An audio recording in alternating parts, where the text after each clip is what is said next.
Carrying on.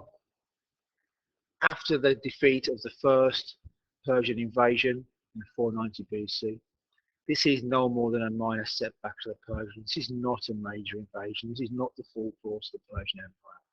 Darius intends to come back in overwhelming force and smash the Greeks. But he dies in 494 BC before he can. He's succeeded by his elder son Xerxes.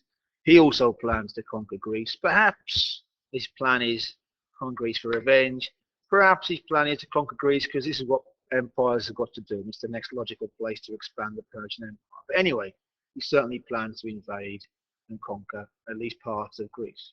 Before he can do that, he's delayed for several years by revolts within the empire, Egypt and then Babylon. But once he's finished with those, he's now ready to finish his father's work. He starts off by making huge preparations. He's going to bring an overwhelming force. To bring an overwhelming force needs a great deal of organisation. He's got organised supply dumps all the way along the route for this massive army, tons and tons and thousands of tons of food. He's got to mobilise huge forces from all over the empire. He digs a canal across the Athos Peninsula so his ships can go from one side to the other. They're being wrecked by storms. He bridges the sea at the Dardanelles and the Hellespont between Turkey and Greece, a bridge of boats. If you remember, he does this twice. The first time he builds a bridge of boats, or has it built, a storm smashes them, and then Xerxes has the engineers executed and has the water whipped for daring to break his bridge of boats. This is where the idea of hubris comes from. Herodotus writes in great detail about the failure of the Persian expedition. It's partly down to their hubris, a religious idea of overwhelming arrogance. So, 480 BC, the massive invasion begins. First two battles run at the same time. Thermopylae, famous, Artemisium, a lot less so. The Hellenic League, finally, when news reaches the Greeks of this huge invasion force, they finally get a little bit of unity. They meet at Corinth and form the Hellenic League. They get together, they unite temporarily to fight a common outside enemy. Their initial plan, well, they're going to go north and they're going to block the Persian force at Artemisium, which is the sea, and Thermopylae, the land, because that's the choke point into lower and central Greece. Thermopylae is important. It's a very narrow path that everyone has to go through, and Artemisium is a bit of sea next to it. So let's deal with Thermopylae first. You know the details of this plan. Lots of you watched the movie 300. Lots of famous quotes here. A small Greek force of 7,000 hoplites, led by 300 Spartans and the king Leonidas, block the path of Thermopylae. Labe, come and take them, which is from Plutarch. Dionysius, the guy who says we'll fight in the shade. The huge 3-day battle, the Persians can't break through. Their best troops, the Immortals, are beaten until Ephialtes, the traitor, shows the Persians the path in the back. And they manage to surround the Greeks. When the Greeks hear about this, Leonidas sends most of the troops home. He stays behind with his 300 Spartans. He keeps the Thebans behind, according to Herodotus, and the Thespians insist on staying to give a Greek force about 1,000 that's then wiped out. Watch the video for more details on this. You'll need to know more than that. Artemisium is the sea battle taking place at the same time. Number one, pause the video now. Watch the video on trireme warfare. Remind yourself, make notes on how naval warfare is run. When you've done that, make some notes on the Battle of Artemisium. Watch the video again. Themistocles is the Athenian admiral. What's his role in here? What happens in this battle? It's sort of a draw, and the Greeks withdraw because Thermopylae falls, which leads to what is for many people the crucial bit.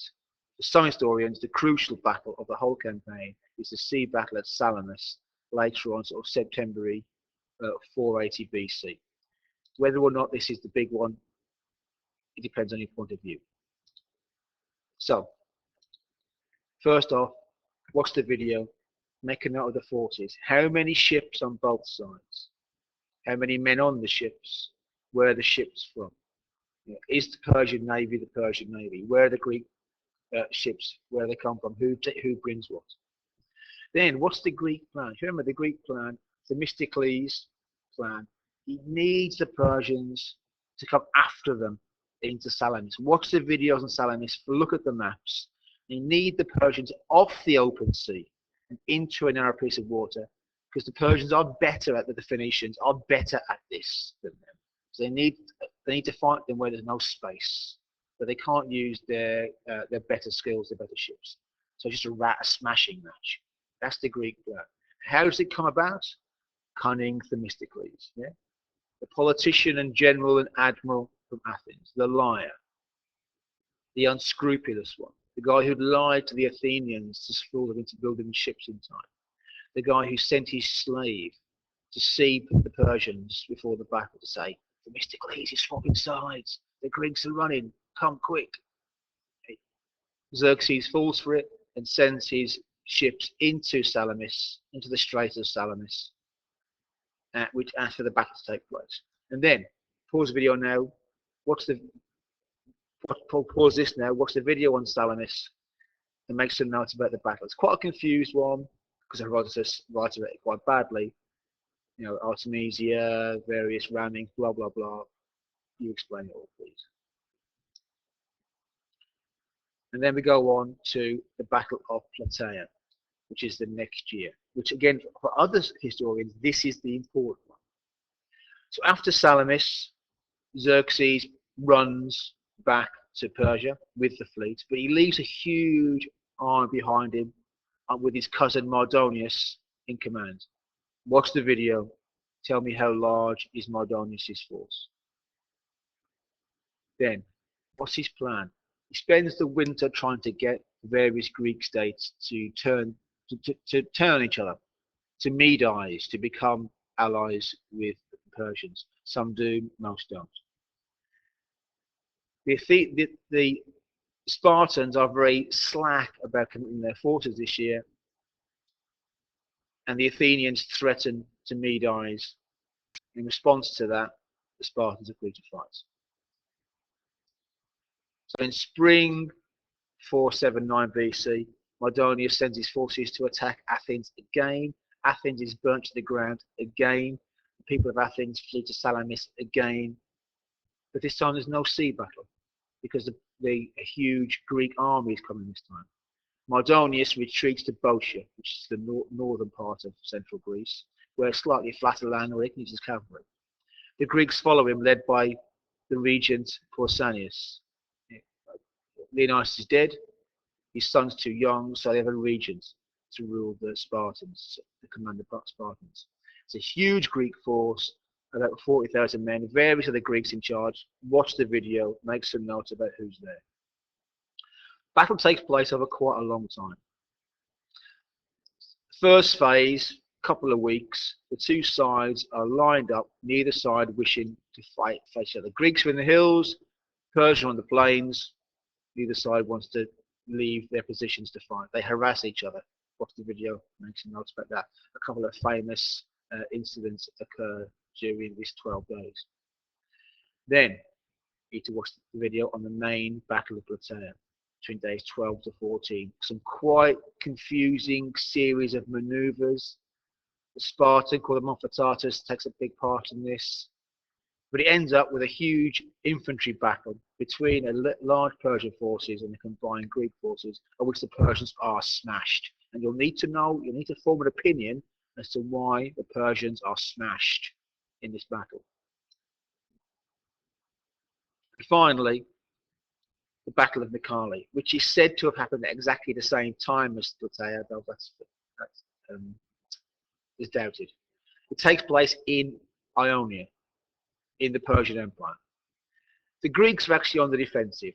They've got a fleet led by Leochidas, the Spartan, just keeping an eye on the Persians, make sure their fleet doesn't come back. So they've got a small Greek fleet based at the island of Delos.